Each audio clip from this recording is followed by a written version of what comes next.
This is Damon Fordham, author and historian, and I'm here to talk to you this morning about a very controversial subject, but it's very important.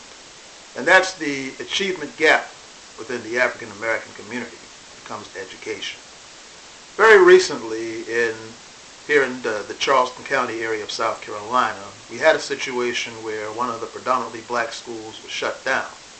And a number of those students, and many of those students, of course, had to go to the nearby predominantly white high school. And unfortunately, there have been many reports in the Charleston Post and Courier about how poorly the students who came from the black school are now doing within the white school. Now, there are a number of things that can be said about that, given like the lack of resources given to the black school and so forth. But in order to find a cure for anything, you got to find the cause. So let's take a few minutes to talk about the cause of this and then deal with solutions. All right? Now, the initial cause of this was the fact that during slavery, whenever you had black people with education, they tried to end slavery by, of course, wanting to be free, needless to say.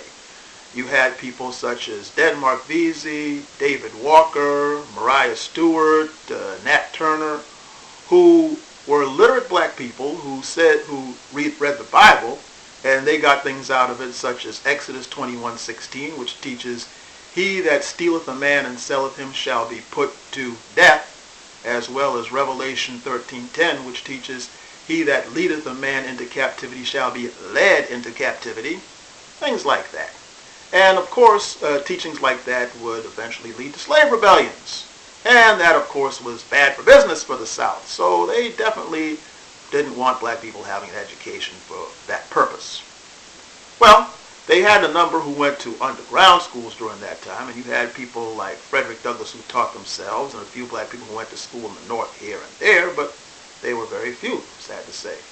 But what a lot of people don't know about that is that during the Reconstruction era, when African Americans were granted the vote and citizenship rights, temporarily at least, many of the public school systems in the South were started by African Americans.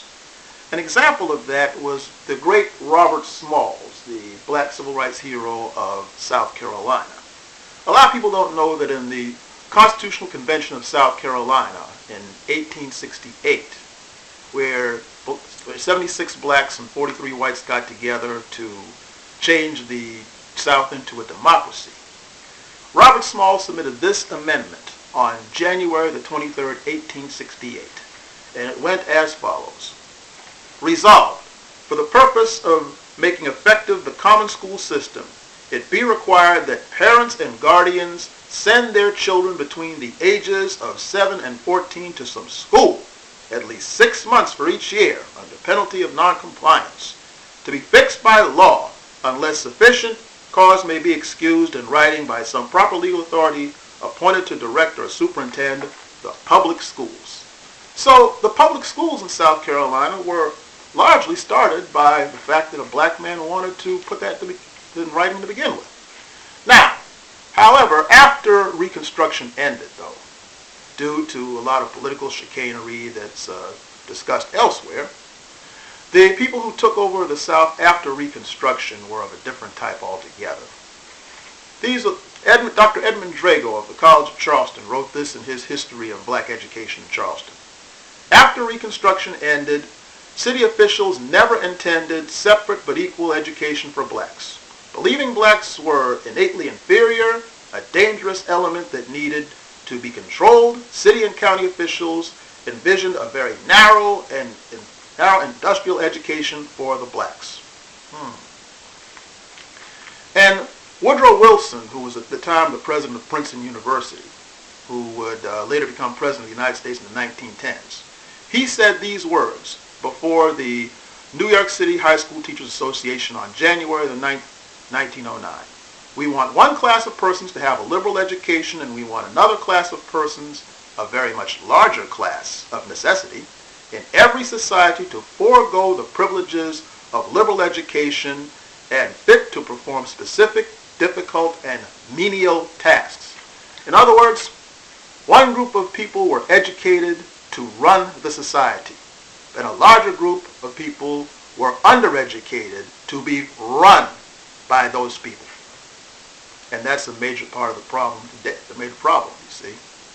In the 1950s in Charleston, Burke High School, for example, ran triple shifts for students. One group of people would come in at 8 in the morning and they'd leave after 3 hours. Another group would come in and they'd leave after 3 hours. Another group would come in and they'd leave after 3 hours. And that's not sufficient enough to educate anybody. That was from Robert Morrison, an African-American leader of South Carolina, in a letter that he wrote to the Charleston News and Courier back in 1955. And so, however, this stuff was not done without resistance. I have to say that. Booker T. Washington, the legendary educator. Back in 1895, when Benjamin Tillman, the architect of Jim Crow in South Carolina, was proposing his constitution to disfranchise black people, these are the words that Booker T. Washington wrote to Benjamin Tillman during that convention.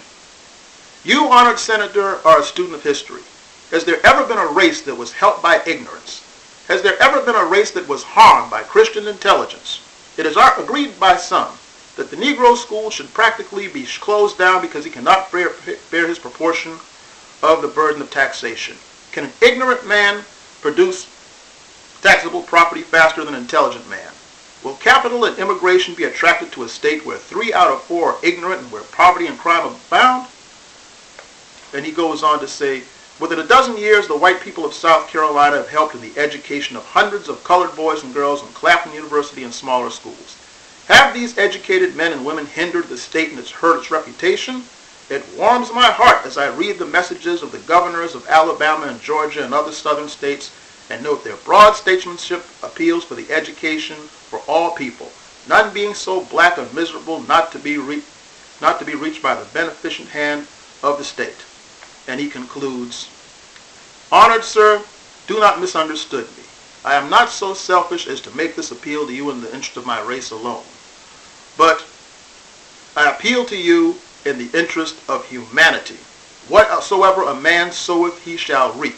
It is my belief that were it the purpose of your convention as report to practically close the Negro schoolhouses by limiting the support of these schools to the paltry tax the Negro is able to pay, his schoolhouses will not close. Let the world know it, and there shall be such an inflowing of money from the pockets of the charitable from all sections of our country and other countries as we shall keep the light of the schoolhouses burning in every hill in South Carolina.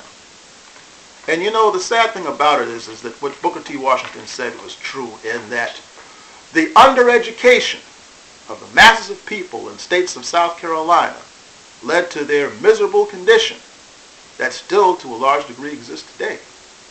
That's part of the cause of a lot of this stuff. And what were the results of that?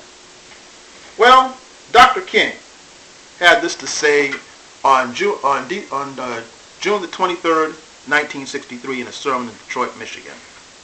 The most damaging effect of segregation has been what it has done to the soul of the segregated as well as the segregator.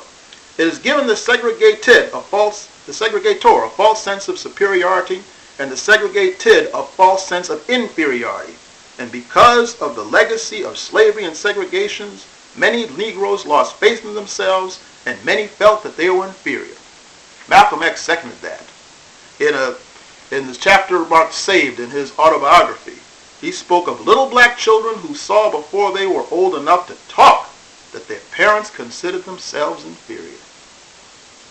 Deep, huh? Now, what can be done about this? Huey Newton, as a matter of fact, of the Black Panther movement, in his book To Die for the People, had this to say. His psychological development, he's talking about the lower socioeconomic black people, has been permanently arrested. This doubt begins at a very early age and continues throughout his life. The parents pass it on to the child. The social system reinforces the fear and the shame and the doubt. In the 3rd or 4th grade, he may find that he shares the classroom with white students, but when the class is engaged in reading exercises, all the black students find themselves in a group at a table reserved for slow readers. This may be quite an innocent effort on the part of the school system, The teacher may not realize that the black students feared, in fact feel certain, that black means dumb and white means smart. The children do not realize that the head start that the white children get at home is what accounts for the situation. It is generally accepted that the child is the father of the man, and this holds true for the lower socioeconomic black people. This is in Huey P. Newton's book, To Die for the People, that he wrote in 1972. So, the fact is that when you tell people for so long that they are less than what they should be, many of them end up believing it and acting it out. This is why in 1968, James Brown struck a chord when he said, "Say it loud, I'm black and I'm proud," because for so many people, there had been so much black shame for so long. And this is the type of thing that we have to eradicate. But how? Well, on one end, Reverend Jesse Jackson made a speech here in Charleston on March the 14th, 1978, where he talked about the responsibility on both sides of this matter. He said this to teachers: "It does not matter if a teacher has a PhD if we fundamentally disregard the need for knowledge. We need teachers who have a good relationship with their students, for you cannot teach a child you do not love." And of course, the students have a responsibility in this too. He said, "We must excel because we are behind. And when you are behind, one of two things happen. Either the man in front of you slips or falls down, or you run faster. Well, there's no evidence that the man in the street is slipping or failing, so we must run faster." Now, of course, people have to fight for their rights to get equal funding in schools. But Dr. King had some additional things to say about this back in his last book, Where Do We Go From Here, in 1967. He went on to say that, get this, education without social action is a one-sided value because it has no true power potential. Social action without education is a weak expression of pure energy, and we have a lot of that right now. Deeds uninformed by educated thought can take false directions. We must be when we go into action and confront our adversaries, we must be as armed with knowledge as they. Our policy should have the deep strength of analysis beneath them to be able to challenge the clever sophistication of our opponents. Boy, that's a mouthful to be said right now. But he goes on to say, how can we turn the ghettos into a vast school? How do we make every street corner a forum and not a lounging place for trivial gossip and petty gambling, where life is wasted and human experience withers to trivial sensations? How do we make every houseworker and every laborer a demonstrator, a voter, a canvasser, and a student? The dignity their jobs may deny them is waiting for them in political and social action. So, in other words, he kind of answered his own question in that. While we have to demand that our schools are well funded and well equipped with everything that other schools are equipped with, we also have to take a part in eradicating the inferiority complex.